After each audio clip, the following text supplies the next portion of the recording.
everybody, and welcome to the Fortress Comic News, episode 126. I am one of your hosts, Chris, alongside my co-host, Mike. It's San Diego Comic-Con. Yeah, I mean, we got no time for stories, no time for any type of I don't know what you call it, salutations. We have a whole slew of stuff to talk about.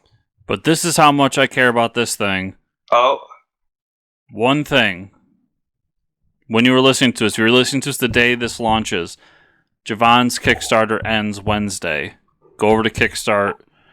Check out Heat comic book. Get that thing funded. He's almost there. As of this recording, I think he was like almost 75% of the way there. Make that man's dream come true. Javon Stokes, check it out. Kickstarter. I can't let this week go without telling this comic book story though. Okay. I don't know how it happened to be like this, but I went to grab lunch at this place. It's a little Greek place near my work, and there's a package store there where it's on the border of New York and Massachusetts, and I mean, I'll go in there time to time. The guy carries craft beers and stuff, and I'll just look around what he's got. And I was grabbing lunch at the place next door, and I'm leaving, and I see liquor and comics on a sign out front. And I was like, "Is that a typo? What else could that say besides? Does that really say comics?" I'm like, "No, Oasis." Yeah, it's a mirage. It's 90 degrees out, and I haven't drank any water today. What's happening? So I go in, and I was talking to the guy, and he just brought in a bunch of his old back issues.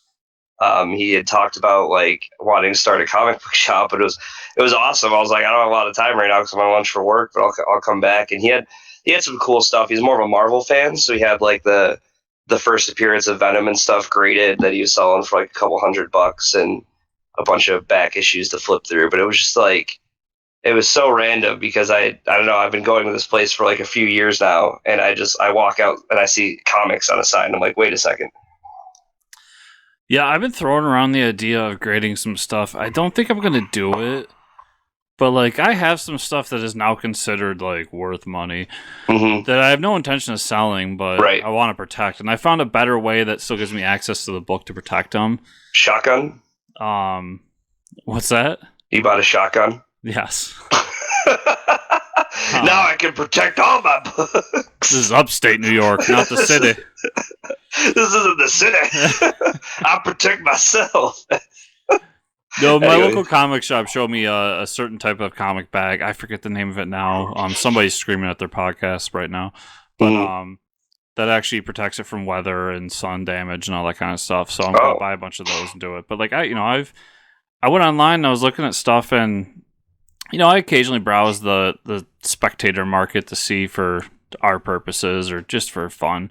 Mm-hmm. And first appearance of Miles shot up. I get it, the Spider-Verse movie, but right, that shot up, and then after, well, we'll talk about it later, but after a certain announcement this weekend, the Mighty Thor issues are shooting up. Oh yes. So on that, Mike, let's talk about some San Diego Comic-Con. Yeah, San Diego Comic-Con dropped, and I just want to let everyone know, if you listened to the last episode, because I actually went back and listened to it in the drive back today, because we basically predicted what Marvel was going to do. We said they were going to come out with this timeline of movies, and there's going to be stuff on there. We don't know what it is, and then we said some stuff about multiverse. We're getting that. I mean... It's almost like we have a feel for the industry, Chris. I don't know. It's almost like we've been doing this for 3 or 4 years now. Yeah, I think there's a system or a recipe in place that I don't think they really deviate from that. So let's start off with TV, because I know there was a lot of DC fans waiting to get some feedback on Doom Patrol, Titans. Doom Patrol and Titans were both renewed for season 2. Awesome. Both of them, and they showed a shot from the Titans, and there was Aqualad, and he had a little A on his belt buckle. That's fantastic. Oh yeah, and it's a flash. They're doing a flashback of Dick Grayson with the old Titans. So I don't know if that's going to be part of the season, but it showed Aqualad and they had a shot at Deathstroke too, so it's happening. It is happening. Yeah, I haven't gotten a chance to finish Doom Patrol, obviously, but yeah, I'm glad that got picked up because that's like a weird enough show. Mm-hmm. And then Titans, I really enjoy what I watched of Titans. Once again, just ran out of time. Like those are both shows I want to come back to, so I'm glad both those shows are coming back. There was also kind of that weird announcement that Warner has their own streaming service now, right? Called HBO Max, I think it was. But and we had questions about that because like the DC stuff is staying with the DC app, but also going to the HBO app. Yeah, so it's going to be on there as well as DC. So I'm wondering. Well, I'm wondering how much longer the DC universe really has. I mean, I know they said it's sticking around, but if you're going to put them on both, you're kind of testing the waters here. Yeah. But I also wonder, for me personally, what's going to be on HBO Max, and do I just need the new stuff, or is having the old stuff worth keeping DC Universe around? So, well, I think we're going to talk about this really quick, but the reason I think they're doing both for now and not just canceling DC Universe, because there's people like me who paid for the full year up front and you got a discount. And like a lot of these streaming services don't do that, so they're like, "Wait, we can't cancel this yet because there's people that have paid for the year, and we need to we would need to refund all those people if they pay for a whole year." Yeah, I feel like you'll know the Death Note in DC Universe when they say like you can no longer pay for a year. That's when it's just like, when does the last year subscription die? Like, yeah, right, exactly. Yeah, and so many trailers. I mean, coming out of the gates, Seth Rogen was there doing a panel with Preacher for the last season and The Boys, and they already announced The Boys is coming for a season 2, which is crazy. Which gives me high hopes for season 1. Oh, yeah. What do we got, like a week? Yeah, next week. Oh, I'm so excited. I cannot wait. And there was a little... Seth Rogen's plastered all over Reddit right now, too. There's all this, like... stuff because he kind of like bashed the Game of Thrones writers. It's great publicity for him, but he was like, I actually showed up to my panel. If you guys, he's like, if you guys want to ask me questions about Game of Thrones, he's like, I don't write Game of Thrones, but I write TV. It's just like really funny. You can tell he's just like high, like bantering about it. It's like so good. Seth Rogen is a national treasure. Yeah, he really is. And he's doing great stuff with these comic book properties. I was like going on the DC Instagram has like all the videos of them, all the TV show people doing the signings, and I was just like watching like the cast of like Supergirl and the cast of Flash and all of them hanging out, and I'm like, look at this, they're friends outside of the show. This is awesome. We got to look at Supergirl's new costume. Little bit of a rewind back to like Man of Steel, where it's like a really darker blue. More of like body armor, which is pretty cool. So look forward to that new costume on her. We got another Watchmen trailer. Did you check that out? I did. Let's talk about that, man. I think it almost is like a completely different turn of like the first trailer, right? I think the first trailer was a little more ominous. Yeah, and we actually got we got to look at some of the characters a little bit. They obviously still held some things back, but you can tell this is post Watchmen movie or post the Watchmen story we know, whether it's the movie, the comic. Right. And they talk about how Manhattan is living on Mars. So apparently in this timeline, Manhattan left and just went and hid on Mars for a while. And now is coming back for whatever reason. So I'm interested to see where they go and what's this going to be about. But I still am not sure exactly what the story is here, so I'm a little confused. But yeah, I guess I'm in to check it out. You know, we're both going to check it out, and it's titled Watchmen, so I'm obviously going to check it out. Right. And then they showed Jeremy Irons at the end. I'm like, oh yeah, that's why I was watching this show. Jeremy Irons is Ozymandias. Yes. Which is great casting. Yeah. So good for him, you know. All right, so we got some Walking Dead announcements too. Third Walking Dead series detailed. It's going to be helmed by the writer of Kong Skull Island, Jordan Vogt Roberts, and it's going to have Aaliyah Royale and Annette Mahendru and a few others.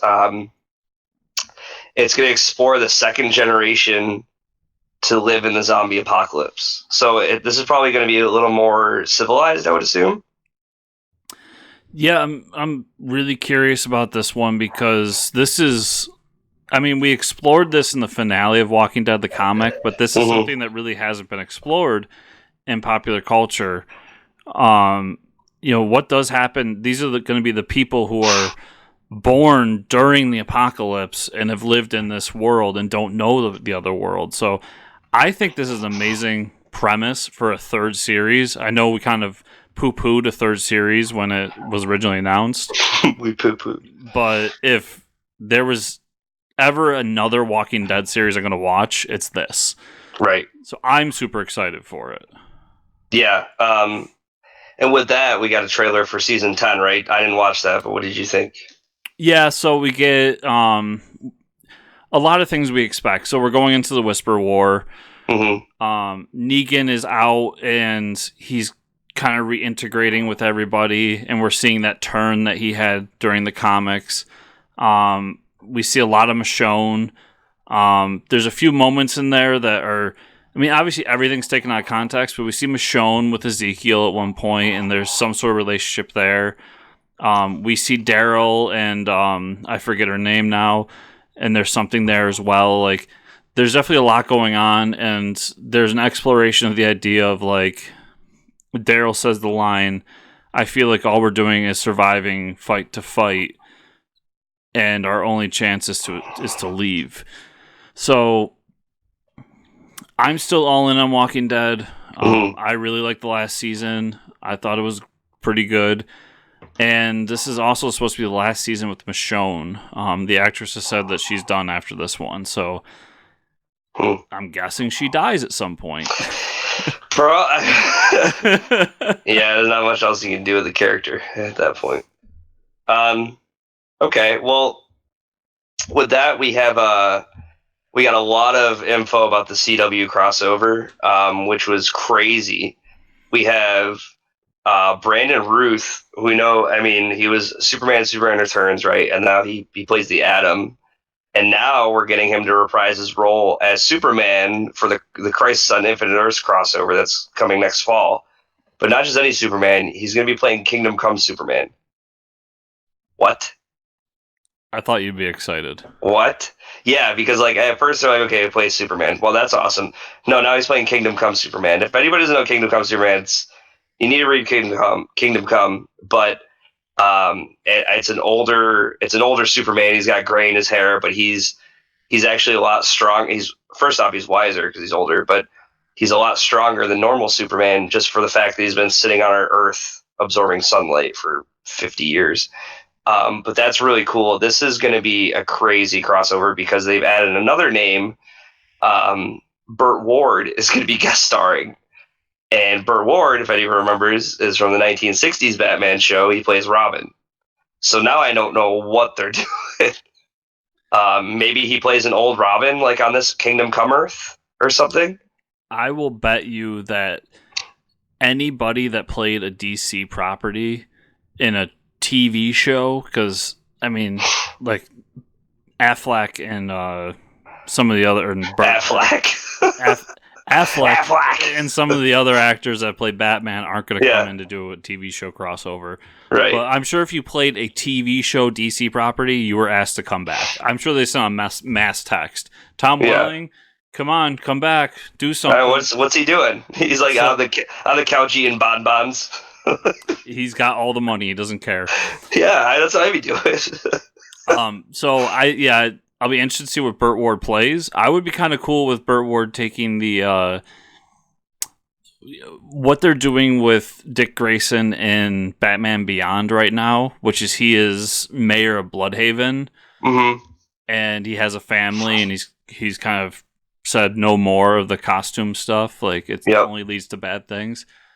I'd be cool if he was kind of the representative of that universe, but I will be very interested to see what he is. I mean, this is my thought. If they're going to go with like Kingdom Come universe, why not let Burt Ward? I mean, what a tribute to his long friend Adam West to make Burt Ward Batman of that universe. Like, I mean, we know that Batman is broken of the Kingdom Come universe. Like, he has to wear an exoskeleton. So, like, put him in a wheelchair or something. I don't know. Like, make him old. Like, he's maybe even mayor of the city. I don't know. But, like, give Burt Ward, like, Burt Ward could be Batman of that universe. He just has to be old, right?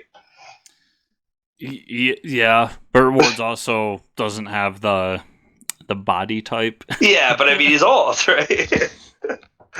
Unless they make him the Penguin. I mean, we all know that would be a little more fitting. But anyways, there's a bunch of Disney Plus streaming news. Really quick though, they announced Picard and the trailer and for Star Trek, which is huge for fans because it reprises the role of Data is coming back and a few other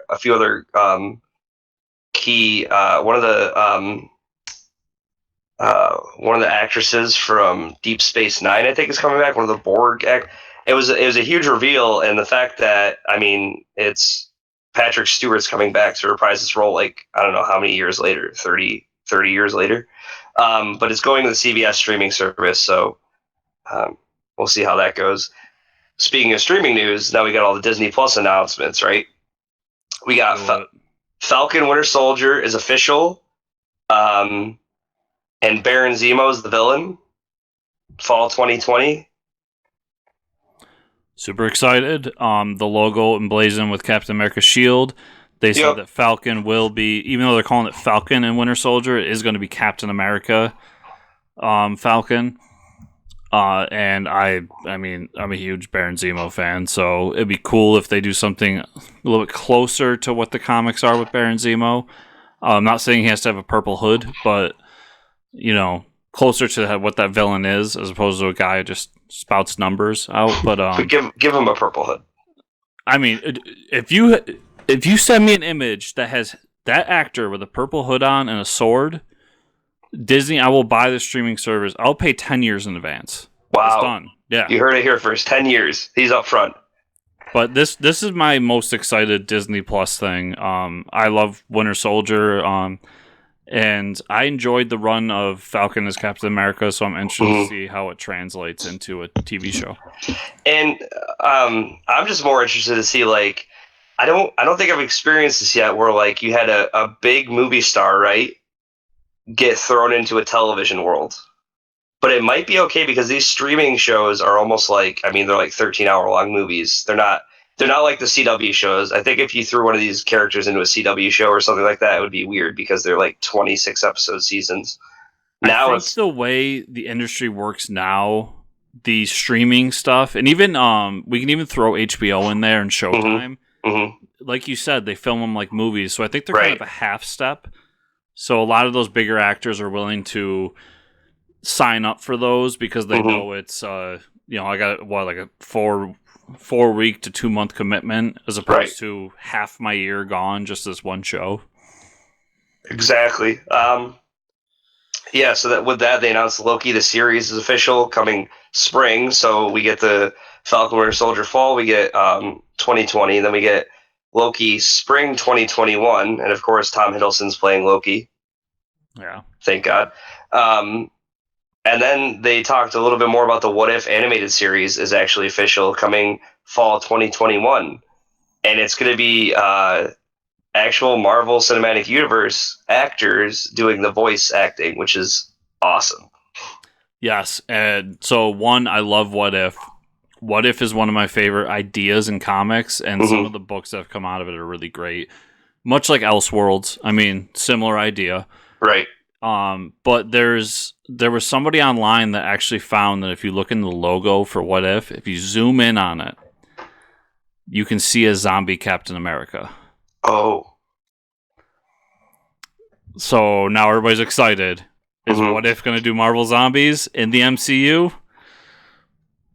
I don't know, but that was a really cool thing that I saw when I was perusing for news today. That's pretty cool. Like I said, I love What If. I'm down for What If. And then I don't think I had heard about this at all, but the Hawkeye's getting a series fall 2021, and it's going to be centered around Clint and introduce Kate Bishop. That's pretty cool. That's one of the big Hawkeye runs. I think it was Right. Matt Fraction who wrote it. So Yep. it's a cool way to introduce a new Hawkeye. I mean, I'm sure Jeremy Renner maybe wants to move on. I don't know, but it's a cool way to kind of sunset him and bring in a brand new Hawkeye for whatever their next idea is. Mm-hmm. Yeah, and I mean I think his character probably works best like that. Yeah. And it's kind of happening just as Arrow is ending. I don't know if you noticed that, but Arrow ends in 2020, and then this show starts up 2021.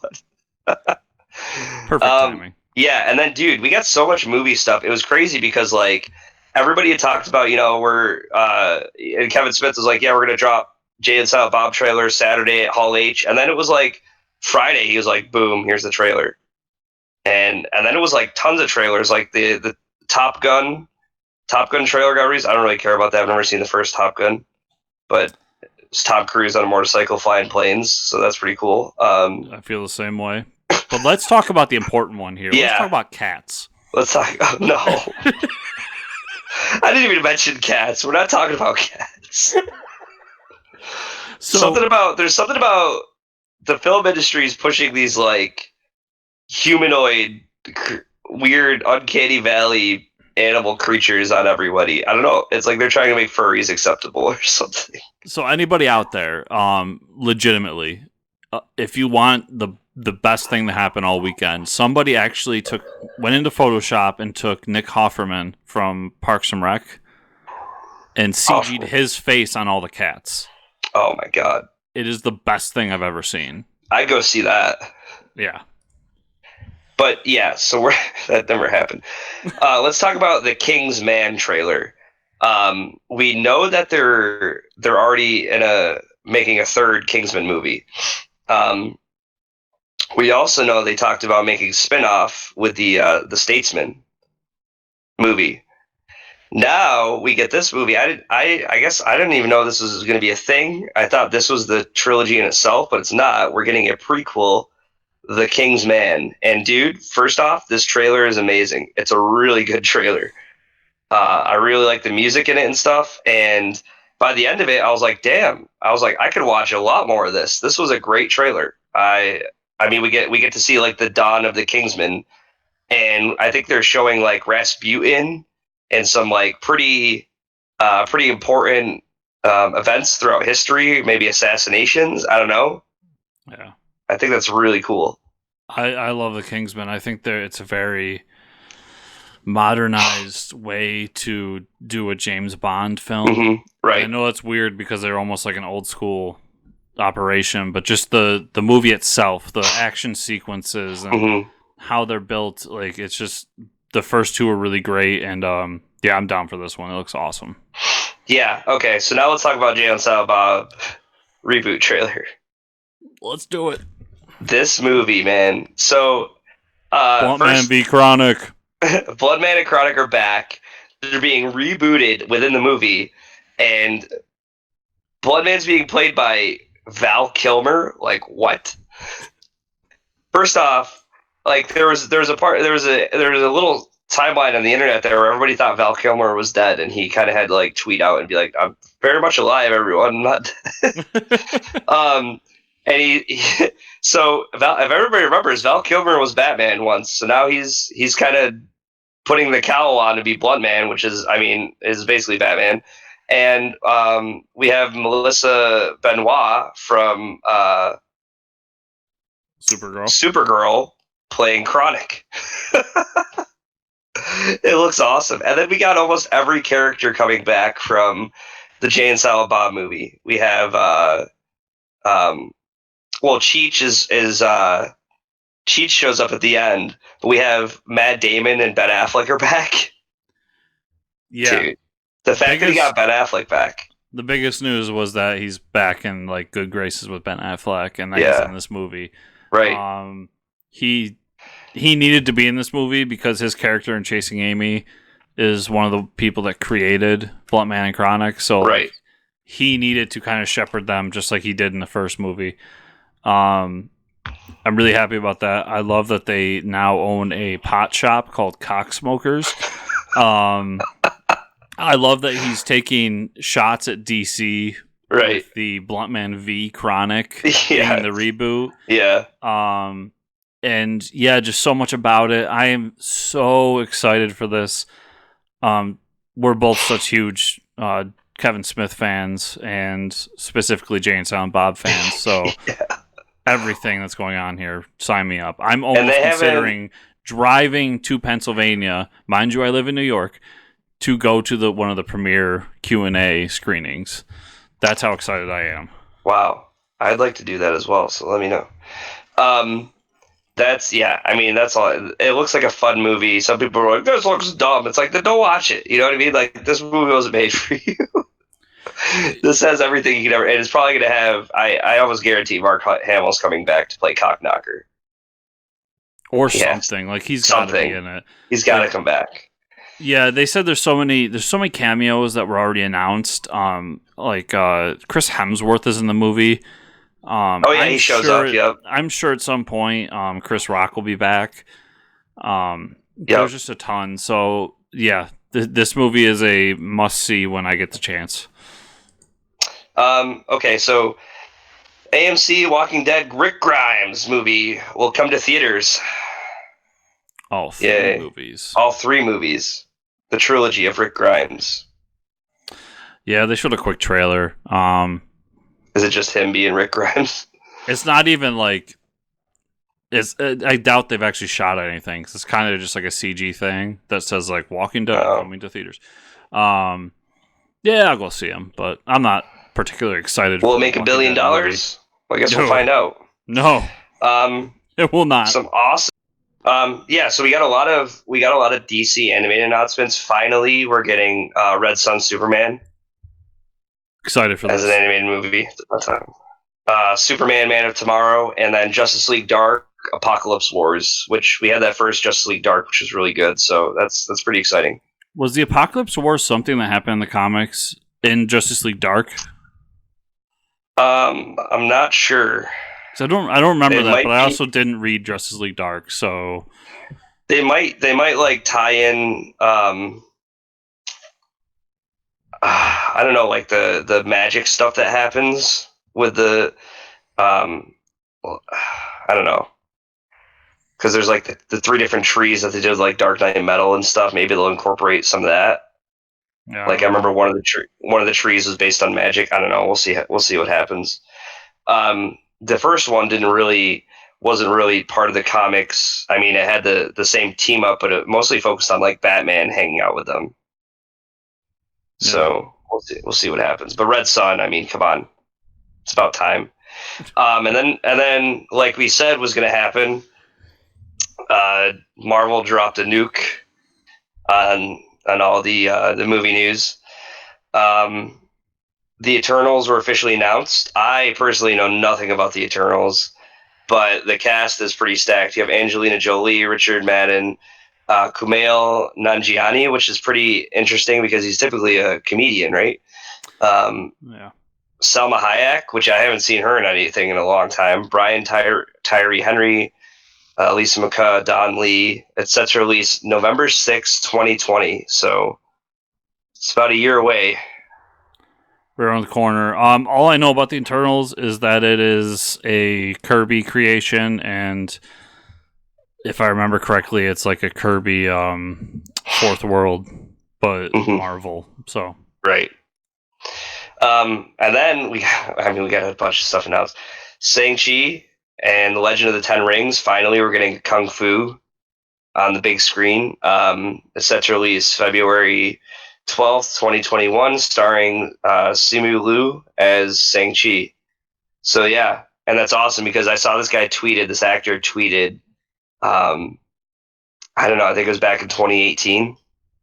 He said, he's like, hey, Marvel, all these characters are working. How about some live action, Chinese character? And they're like, all right, we'll give you that. There you go. So good for him. So there's two things that I really want to mention here. One, I think it's really cool that February 12th, 2021 is Chinese New Year. Oh, cool. And Legend of the Ten Rings, the Mandarin has 10 rings. That's all I'm saying about that. Will we finally see the Mandarin redeemed on the big screen? Well, any Hopefully. big MCU fan might remember when Marvel used to do one-shot movies, which were like these 5 to 10 minute short films. Mm-hmm. And one of them was about Mandarin from Iron Man 3 and how he was a fake and the real Mandarin is out there somewhere. So Mm-hmm. Who knows? Yeah, so that's really cool. Then we get this huge announcement. Doctor Strange and the Multiverse of Madness announced. Original cast and director return, set to release May 7th, 2021. So not only we're getting the Multiverse Madness, but they've also said that it's going to be it's going to be one of the first dark or like horror movies of the MCU. yeah, Which I don't know how that works. Which I think sets a path for what they want to do moving forward, because we'll get to the more announcements, but there seems to be a theme of kind of dark arts and horror moving forward, with a lot of exceptions, but they definitely are carving out that corner of the universe. Yep, and we heard that the Thor director last week was coming back for the fourth. This would be the fourth one, right? Yes. Yeah. So they announced Thor: Love and Thunder. Chris Hemsworth is back as Thor. Tessa Thompson back as Valkyrie, and then they announced Natalie Portman is returning as Jane Foster, and then they also announced Jane Foster will return as Mighty Thor, which is pretty huge news. So yeah, November. Set to release November 5th. 2021. Yeah, so I'm excited for this for multiple reasons. One, the logo is the best logo in all of movies right now. Yeah, it's pretty cool. Natalie Portman being back is kind of a big deal because she hasn't been back in the universe officially in a long time. Like, right. She was in Endgame. Yeah, she was in Endgame, but she didn't actually shoot anything for Endgame. So, but yeah, her coming back as Jane, and then Jane kind of, in some way, getting a hammer and becoming a Thor is huge. I mean, that was a really cool story arc that happened in the comics fairly recently. So, yep, I'm down because the last Thor movie was amazing. I'm excited for this one. Blade was announced finally. It's going to reboot the series, bringing it into the MCU, and Mahershala Ali will play Blade. No release date yet, but dude. What a great actor. And then I remember Wesley Snipes had announced, like, I don't know, earlier that he's in talks with Marvel to do something cool. So I know they're rebooting Blade, right? But what if people are talking about, like, what if you bring Wesley Snipes back in as like the villain, as like the vampire or something? I was like, that would be cool. Yeah, not part of any continuity. Just having him as the role would be, I think, cool. Yeah, he's got to be in the movie somewhere, whether it's a cameo or whatever. What's really cool here is that Kevin Feige said that this movie wasn't in the plans, but Ali contacted them and was like, "I want to be Blade," and they just like, "Okay, we'll make a Blade movie." Yeah, we'll let you do that. Sure. He had just won an Oscar from what was it? I can't think of it. Yeah, I got no clue. Yeah, he had just won an Oscar, so it's like you kind of let that guy do whatever he wants. Black Widow's finally made official. Finally, May 1st, 2020. It's going to take place after Civil War, and the coolest part, and I think everybody's freaking out about it, is David Harbour is going to play Red Guardian, which is the Russian version of Captain America. Dude, so I love awesome. Red Guardian. Yeah, that character's cool, and David Harbour is awesome.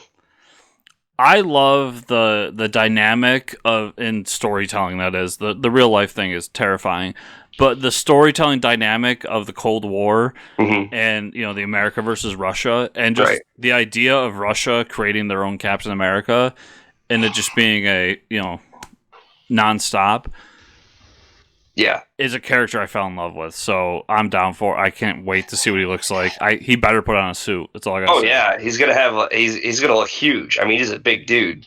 Yeah. So It needs to be all red with a white star in the middle. yep. And then finally, Kevin Feige was like, "All right, if that wasn't enough for all of you, they're working on Black Panther 2, Captain Marvel 2, Guardians of the Galaxy 3, and he said there's some early work on Fantastic Four, and mentions there's thoughts about mutants. So he's like, oh, it's all happening." Yeah. And threw shade at Fox for how they've handled Fantastic Four. Yeah, he really just did. stomped on them. Yeah. Which is great because I hope he really does them justice. I mean, we talk about that enough, but now we finally get to get into the comic book news, the thick of it. And there's a lot. There's a lot of comic book news. All right, we'll start with IDW. Mighty Morphin Power Rangers, with it's a crossover with Teenage Mutant Ninja Turtles. 5-issue series announced. Excited. Power Rangers, Turtles. What could go wrong? What could go? I mean, this is gonna be awesome, and it's written by Ryan Parrott. Sure. I'm gonna go with Parrott. Parrott, not Parrott. Yeah, but that's cool. I mean, what do you think? It's not something I would think of, but like I feel like those two groups can mingle well with each other. And some of the villains that are on Mighty Morphin Power Rangers, they both hit big in the 90s and had TV shows. It's a great pairing. Yeah. Snake Eyes Dead Game was announced early 2020, written and drawn by Rob Liefeld. Hope there's no feet. Like, so you can't draw feet? Can't draw feet. You never heard the story of Deadpool when he drew Deadpool? Oh yeah, he never showed his feet. Well, no, there's was it John? No, I forget who wrote it now, but it's gonna come to me later. The writer that was writing Deadpool, they brought back Rob Liefeld, had him draw it. So what the artist did was he forced Liefeld to draw feet on every panel because he notoriously can't draw feet. And by what he did was he had a car chase where Deadpool was in a van with a giant foot on top of it. Just as a troll to Rob Liefeld. Oh, wow. Love Liefeld, but I don't think he knows who Snake Eyes is because he compared him to Spider-Man, Deadpool, and I think it was Wolverine. Like, either way, like, he picked two of the talkiest people in all of comics, and this is a stealth ninja who doesn't speak. Yeah, no, if anybody doesn't know who Snake Eyes is, he's the ninja from G.I. Joe that never speaks. Ever. I love Liefeld, the personality, but I wonder about his work sometimes. Rom Dire Wraths announced for October, written by Chris Ryle, art by Luca Pizzari. It's going to be the first encounter humans have with Dire Wraiths during the first moon landing. So Rom, they've been doing Rom stuff. There was a big reboot for Rom, I think, last year at New York Comic Con. So there was a reboot 3 years ago. Was it 3? I'm a closet Rom fan. Okay. There was a reboot 3 years ago. It lasted about 2 years, and then they did a Rom Transformers crossover, and then they canceled Rom. So now Rom is back, and I'm fucking excited. Good. And it has to do with the moon landing, which is very in the news right now. Yeah, it's true. Yeah, we're talking about the moon lately. We don't have time for the news though. So now we got Image Comics announcing Scott Snyder, Charles Soule, Giuseppe Camuncoli. New creator-owned title has been revealed. Undiscovered Country, set to launch in November. It's going to explore an alternate United States that has been isolated from the world, and is opening its borders. So little on the nose.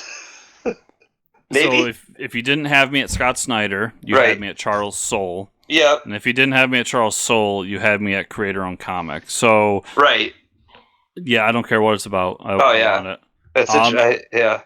It is kind of on the nose for today, but Snyder not so much. But Charles Soule is a very political guy. He was a lawyer at one point. Right. And I hope that they dive deep into political satire, because I think that those guys can do it well. So I'm done. I don't think I've seen Scott Snyder do anything like that with his writing. So hopefully, let's see how it goes.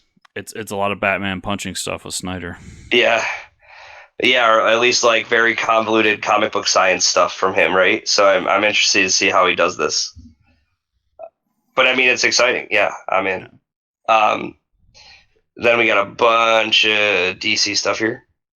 Tales from the Dark Multiverse announced. This sounds awesome. It's going to be Elseworld titles set in the Dark Multiverse. It's going to retell classic stories with a twist.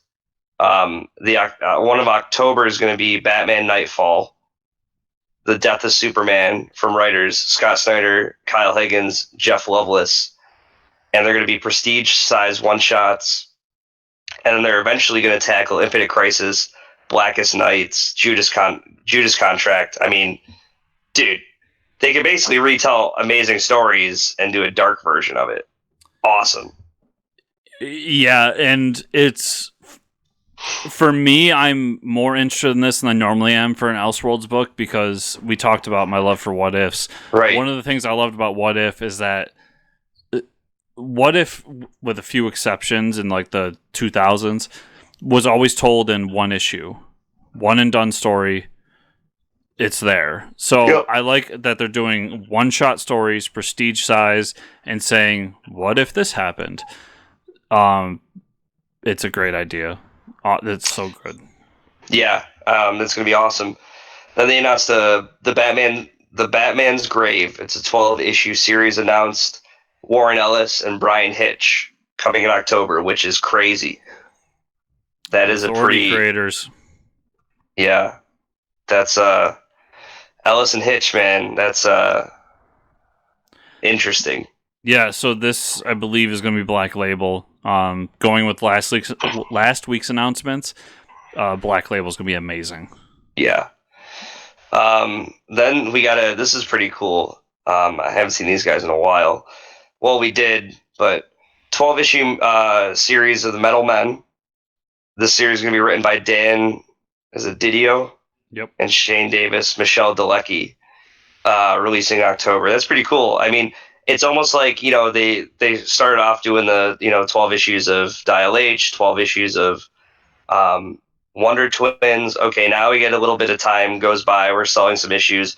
Now we slowly introduce other, confirmed to have an ending series, like we talk about, like 6 or 12 issues, but start exploring other people like the Metal Men. The Metal Men have just been chilling. Yeah, I feel like this was supposed to be a new Age of Heroes book, though, because the big thing is going to be an nth metal man. I see. Buyer beware with Dan Didio, though. I'm not a fan of his stuff. The only thing I really liked that he did was OMAC for New 52. Yep. Yeah. So yeah, I mean they're releasing stuff, and then this goes without saying they're doing a Birds of Prey ongoing by Brian Azzarello, art by Emanuela Lupacchino. That's probably because the Birds of Prey movie coming out soon. They need to build up hype for that. Yeah, and here comes Brian Azzarello from the grave. Yeah. He's done some stuff, but it's been like offshoot stuff. Mm-hmm.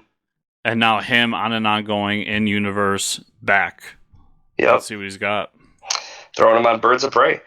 So Marvel. All right, we got some details in the Marvel Zombies relaunch.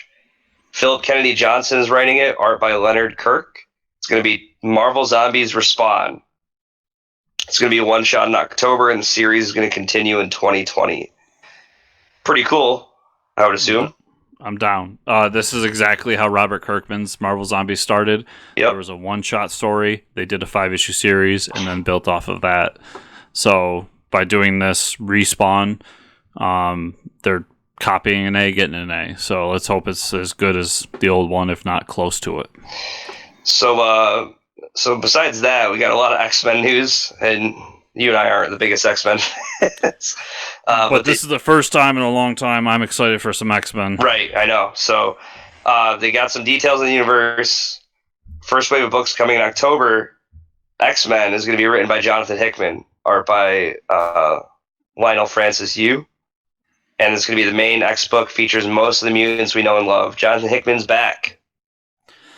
Yeah, this is guaranteed picking it up, sticking with it, as long as Dawn of X and Power of X don't suck.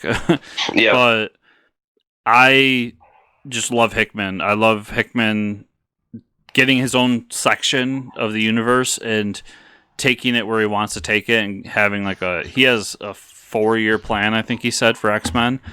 And Lionel Francis Yu is one of the best artists in comics, in my opinion. Yeah, this is pretty big.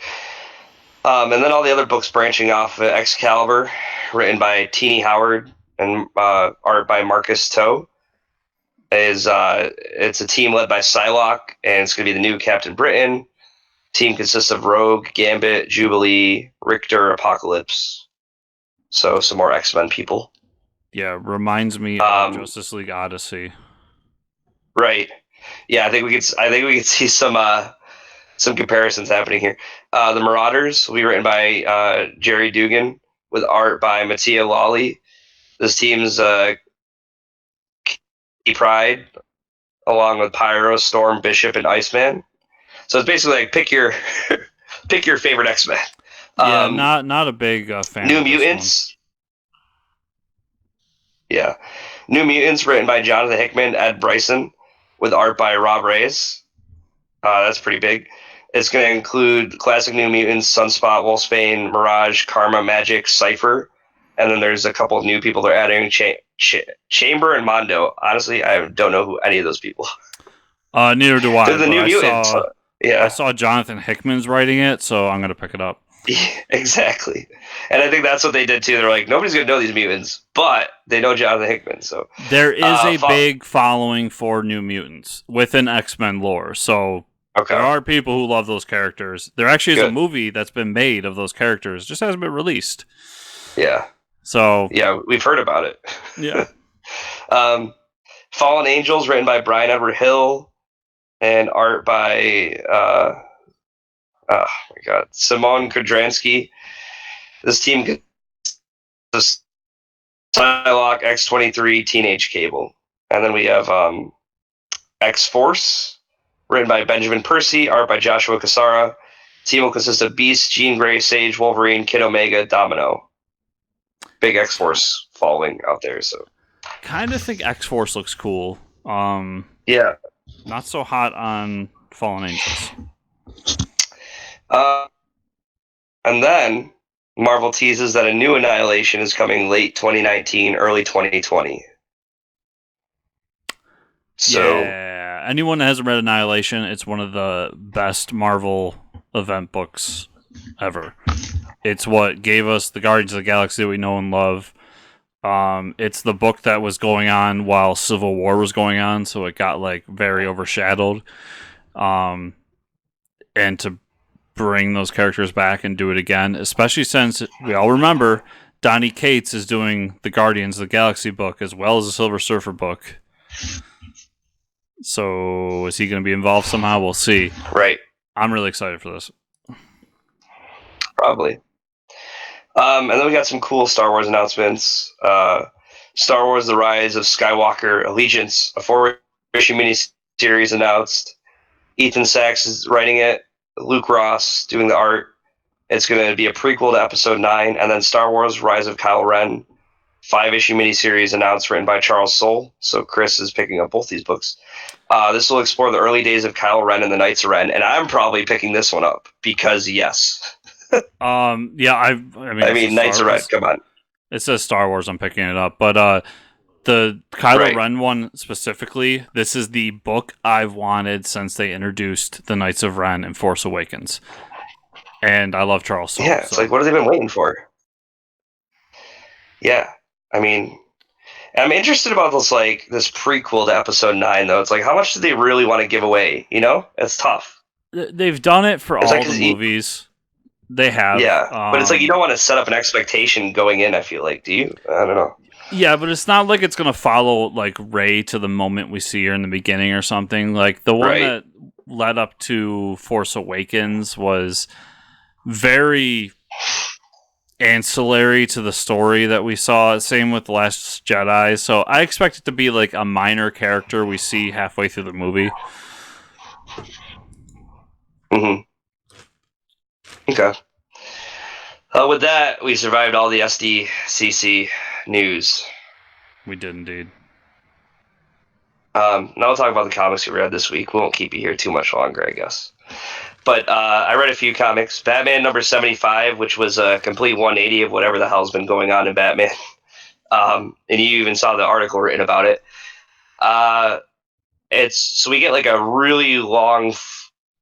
There's one way to get me out of the whatever Tom King was doing with Batman, is that's to have a really long jump in time from the last issue, and I think we got that in this issue. So completely irrelevant to whatever the hell happened in the last 15 issues. The Gotham City's in chaos, and you have it's really funny. You have Edward Nygma and the Joker working together as police officers. And you have the villains have taken over the city. Obviously, Bane runs the city. You have some rogue villains that they don't think that's cool. So the Batman of the city is Thomas Wayne Batman, and his Robin is Gotham Girl, which I think this is great because Batman immediately has to face off against Solomon Grundy and another large villain, and it's like, well, what does he do? Well, he calls in Gotham Girl, and she uses her laser vision and kills them, cuts their arm off and stuff. That's that's how you deal with it. So that's pretty cool. You're seeing this weird display of power by Bane within Gotham, where he captures Two-Face, because you can't control Two-Face. He's a crime boss. Two-Face. So by the end of that story arc, Two-Face is being hypnotized by, we see Psycho Pirate again. So Bane is using Psycho Pirate, I think, to kind of manipulate the villains that are a little more resistant to the change of him being in charge. Very interesting, though, because he has a discussion with Lex Luthor. Obviously, we see where Lex Luthor is in Justice League. We'll talk about Justice League from this week. Lex Luthor is more interested in keeping the multiverse for himself. He wants to be control of the multiverse. But in this, Bane talks about how he just wants Gotham. He's just like, he's like, your dreams are too big. I just want to control Gotham. Blah blah blah. Meanwhile, we get Bruce is climbing half dead on a snowy mountain, and obviously this comes from the last issue where he was trapped in a Lazarus pit in the middle of the desert somewhere. He's trying to find Catwoman, and he finds her, and she finds him laying there dying, and they've met up. So I'm sure he's going to come back and save the day. And because Thomas Wayne is chilling in Wayne Manor right now, and Alfred is forced to serve him, but he's like, Bruce is going to come back and kick your ass. So just wait. And that's pretty much where we're at. Bane's taking control of the city. There's a weird dynamic between villains, and Bruce is probably going to need his back straightened out again for the fourth time. He really needs an on-site chiropractor, dude. He's been broken a few times now. Well, he's going to send Alfred to go get his degree. Oh, yeah. There you go. Okay, so there's that. Though you read Justice League this week, right? I did. Justice League 28? Yep. Yeah. Pretty cool issue, I guess. We get the conversation with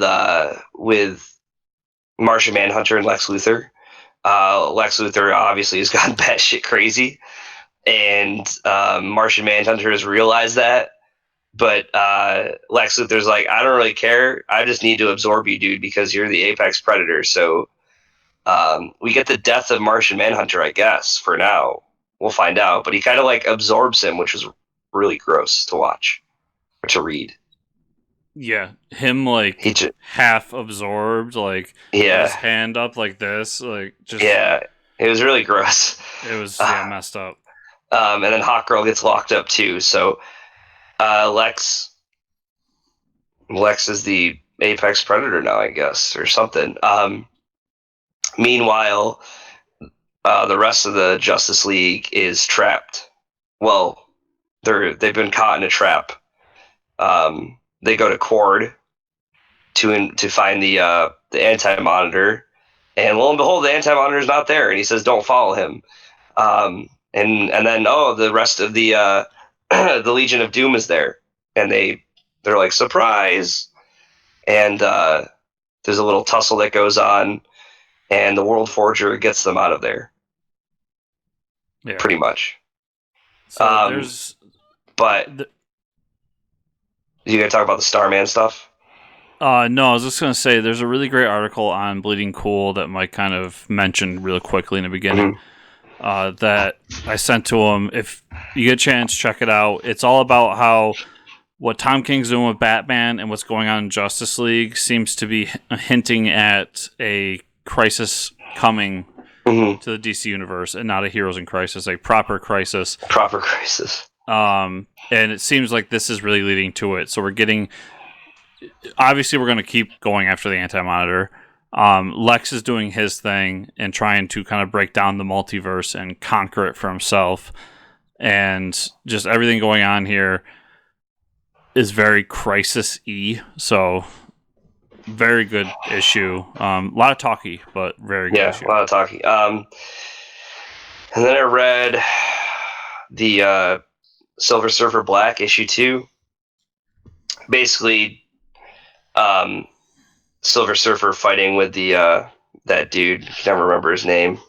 Null, the symbiote god.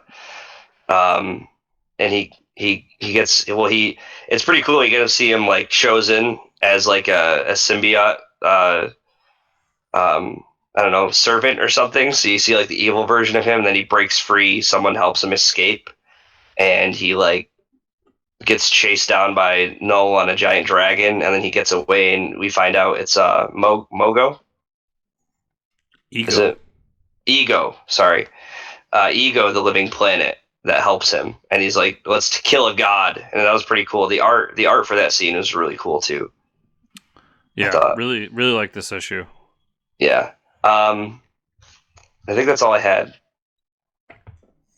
So. Okay. Won't keep you guys around too long. Porterverse number 12, this last issue in volume 3, and where it leaves us off is really cool. We get kind of the conversation between the consortium and the news anchor that's talking to the leader, and it leads to a place where you realize that in order to be a part of the consortium, you have to be enslaved by them. Love this book. Can't wait for the series on Amazon. Aquaman number 50. This is bringing Aquaman back from where he's been. So he's back in Amnesty Bay. He's talked with Mara. Mara's told him that she is pregnant with his kid. Oh, snap. And we get the return of Black Manta. And kind of it ties into what's going on with Year of the Villain. So Lex shows up on the last page to talk to Black Manta to let him know what he has to do to continue the plans. Nice. Invaders number 7 is the aftermath of everything that happened last issue. So Atlantis attacked and turned a bunch of people into Atlanteans. And keeps doing it. So they attacked America, they attacked Russia, they attacked a few other places. Everyone's freaking out. They don't know what to do. And there's a really cool story going on behind everything where Namor's talking about the fact that I'm doing the human race a favor because of global warming and how everything's going to be underwater anyways. So you might as well just deal with it. Embrace the change. Yeah, so it's a really cool book. I really enjoy it. Daredevil number 8 was really cool. It was Matt Murdock has been kind of crushing on this girl who runs a bookstore, and he finds out that it's the daughter of a crime boss in Hell's Kitchen. And it's a really cool scene of them at dinner talking to each other and being very blunt with each other. Possibly my favorite issue of the week. Just that conversation they have, the back and forth was really cool. Dr. Aphra 34.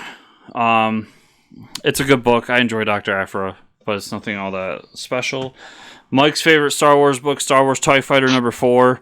Did the TIE Fighter make it off the shelf in this issue? Did someone buy it off the shelf at Toys R Us? So I actually really like where the story's going. So we find out that the pilot who sacrificed herself in the last issue was defecting from the Empire. Mm-hmm. And in sacrificing herself, she actually gave away a clue to a base where defectors go to join the rebellion. And now this squadron has to go and attack that base. Oh. And then a book I don't really talk about a lot, but James Bond 007, number 9. Number 009. 009.